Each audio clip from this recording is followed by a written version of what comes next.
March Madness to stay at 68 teams until 2027. All right, hold your breath. March Madness is about to stay exactly as wild as you love it. Officially, the chaos of college basketball's iconic tournament will remain unchanged. The FINA Mayan wisely decided Monday to keep the field at 68 teams until at least 2027, though expansion isn't permanently off the table. But here's where it gets controversial. Media execs warn that adding more teams could result in financial disappointment. SVP of Basketball Dan Gavitt clarified that while expansion to 72 or 76 teams is no longer being contemplated for 2026, committees are already brainstorming for 2027. Earlier discussions had returns of logistical challenges, with timing conflicts potentially clashing with conference tournaments and the Masters. Yes, golf. Big 12 men's coaches and Commissioner Brett Yormark vocalized strong support, but only if media partners pony up more cash. Yet, media insiders spilled the tea. CBS, Warner Brothers. Discovery might only pay peanuts for an expanded men's tourney due to longer early rounds. 4. While ESPN's contract explicitly states the NCAA gets no extra dough if the women's bracket grows. 5. Let's unpack the money game. The men's tournament rakes in $1.1 billion annually under its existing deal, while the women's pact values at $65 million per year via ESPN. The perceived gap here? Expanding the women's tourney could bring no new revenue. Is that fair? Media rights experts argue that network contracts are too locked-tight for meaningful profit boosts from expansion. But NCAA leadership insists they're having good conversations with broadcasters. Will those talks lead to breakthroughs? So where's the holdup? Logistics, cash, media partnerships. And this is the part most people miss. Even if expansion happens beyond 2027, the real debate isn't about teams. It's about dollars versus growth. What's your take? Should March Madness prioritize adding more teams or protecting its current financial firebrand? Fire. Drop your thoughts below. Debates on. Why the NCAA tournament shouldn't expand how teams are selected. The NCAA tournament's potential expansion has been temporarily shelved, but the debate over the selection process for the field of teams remains as critical as ever. Imagine the disappointment of college basketball fans who felt the tournament didn't need more middling high-major teams. Yet their wish was granted, at least for now, as the tournament will retain its 68-team format for 2026. However, whispers of expanding to 72 or even 76 teams in 2027 are far from over. This is where things get controversial. The NCAA Tournament Selection Committee uses a blend of data sets to choose the field, but the weighting of these factors is subjective. Ken Pomeroy, a respected voice in basketball analytics, advocates for a more objective selection method. He champions the wins above bubble, WAD metric, which evaluates a team's record against what would be expected from a team on the bubble playing that team's schedule. Unlike other metrics, WAB does not consider scoring margin, focusing instead on a team's performance relative to expectations.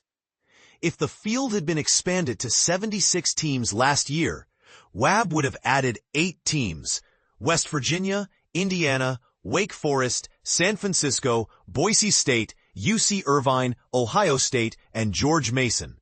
This would have given 4 additional spots to mid-major teams that didn't win their conference tournaments. Pomeroy believes WAB is closer to perfection than the current selection process, as it rewards mid-major teams that rack up impressive wins, even if they aren't Quad 1 or Quad 2 victories. He points out that mid-major teams often face a heavier load of Quad 3 opponents on the road, making their victories even more significant. Even if the committee sticks to its current criteria, an expanded tournament would still provide opportunities for mid-major teams. By analyzing the last 5 NCAA tournaments, we can see that every year, 2 to 5 non-power conference teams were in contention for a spot. An expanded field could mean more teams from outside the power conferences would have a shot.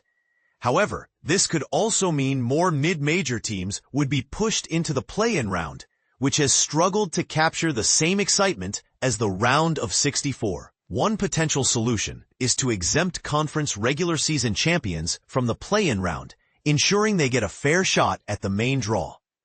Another argument against expansion is that it would devalue the regular season. However, Pomeroy argues the opposite is true. With more teams on the bubble, the regular season would be filled with more meaningful games. In a 76-team tournament, only 52 teams would automatically qualify for the main field, making it harder to secure a bye and more exciting for fans. The pro-expansion camp argues that the tournament needs to grow to accommodate the sport's growth. However, opponents argue that adding teams to Division I shouldn't automatically mean adding them to the tournament. The debate is far from settled, and the magic of the tournament, the upsets, the underdog stories, the joy of filling out brackets, remains intact. The real question is whether the presidents and commissioners will drive out the smaller schools, taking the soul of the NCAA tournament with them. If you're nostalgic for the 64-team bracket, remember that the addition of play-in games has already changed the landscape. But if you want to see mid-majors get a fair shot, the fight is just beginning. So what do you think? Is the NCAA tournament at risk of losing its soul with expansion? Or is it time to embrace the change? Let's hear your thoughts in the comments. NCAA cancels March Madness expansion for 2026. What's next? NCAA's decision on March Madness expansion for 2026. A surprising turn of events. March Madness, the highly anticipated college basketball tournament, will not see an increase in its team count for the upcoming 2026 championships.